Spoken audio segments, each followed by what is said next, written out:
Okay folks, I want to tell you the Coch-y-Bonddu beetle pattern, or the Coch-y-Bonddu as people know it.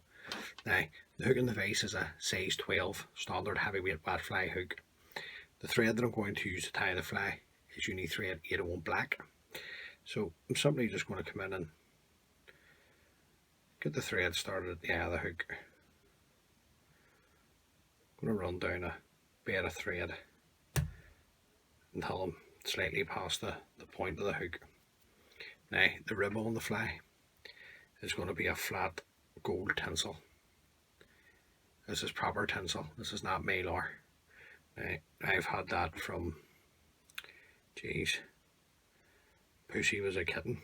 So I'll just break a length of this off, and I'll tie this in at this stage. So I'm just looking to get the tinsel flat. I'll just tie this in the way down. Now, just going to have it offer up to the hook the length of the body. I'm just going to tie it in the way down. Now I'm just going to bring the thread down until I'm in line with the barb of the hook. The body on the fly is going to be peacock curl, and this is just natural peacock curl. Now, I want your body to be pretty heavy on this wee pattern. So what I'm going to do is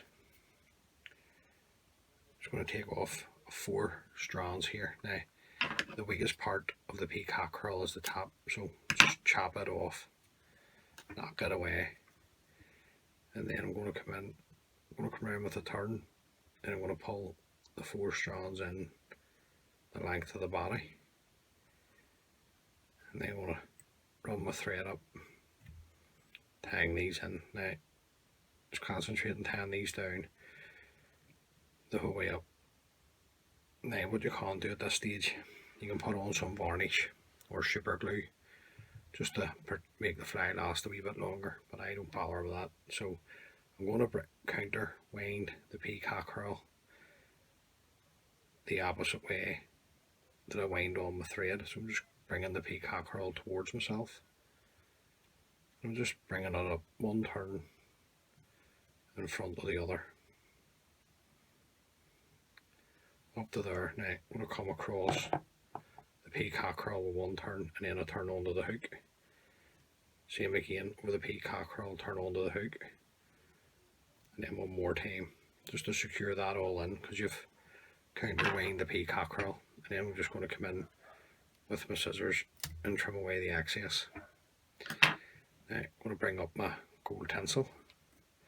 Now what I like to do here is to get a couple of turns at the back under the burr hook, and I'm bringing up my gold tinsel the way that I've wound up my thread. So 3 or 4 turns of the gold tinsel up to there, following it across with my thread, 1 turn to hold, a couple of turns to secure. I'm going to come in and just trim that away. Now I'm going to bring my thread down to the eye, and then back up again. Now the hackle on the fly, you're looking at a furnace hackle. You can have it like that. You can have it with the natural red with the black centered. Okay, so it's up to yourself. Now I'm going to use this one, the later feather. So I'm just going to come in, just selected a small feather. I'm going to stroke back the fibres to reveal the tip. Just going to come around with a turn to hold, another turn to secure. I'm going to fold back the tip of the hackle, bring the thread back up over the tip and the hackle. Just remove the hackle or the tip at this stage. I'm going to come in with my scissors just to stroke back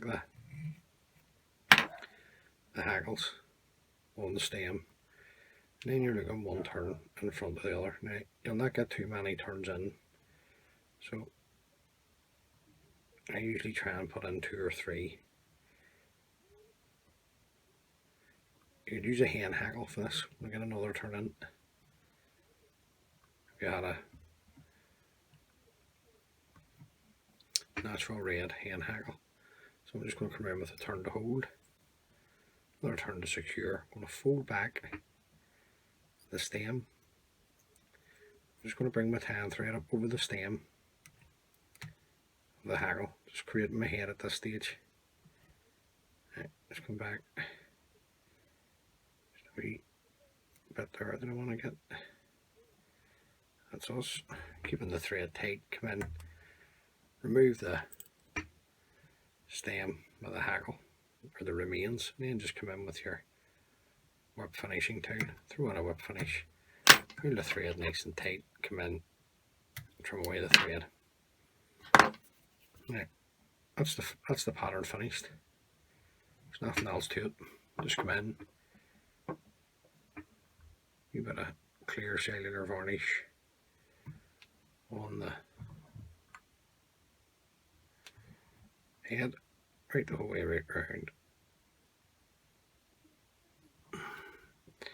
I'll just come in with a bit of wire on my desk and just clean out the eye. Now, that's a good wee pattern to have in your box. When you think the trout are feeding on, beetles. So tie a few up, half a dozen or so. You can tie them down to a size 14. You can tie them down that small. So like I say, tie a few up, get a few in your box, and hopefully you can catch you a few fish.